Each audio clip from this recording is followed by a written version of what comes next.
Өнөөдөр 1940, 50, 60, 70, 80 онд бичигдсэн стратегийн сургачдыг одоо CEO-нор барьж байна. Энэ номнуудад авах юм алга. Бүх юмыг ингээ тоогоор хэмжих гэж оролдсон.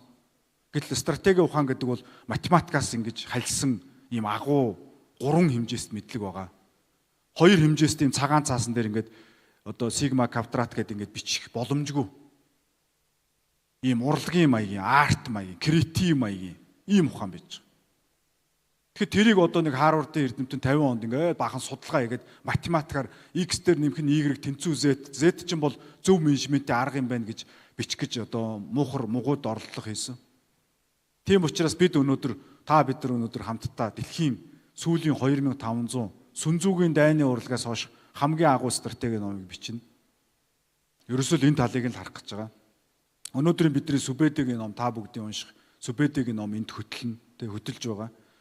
За ингээд маш олон ингээд нээлтүүдээр бол далд хумсрыг бол нотолж байна. Сэтгэл зүйчнэр нь өөрсдөө хүлээн зөвшөөрлөө. За одоо тэгвэл цаашаа яах вэ гэдэг асуудлууд явж байна. AI гэдэгтэй адилхан энэ бол цоо шин ухаан байж байна.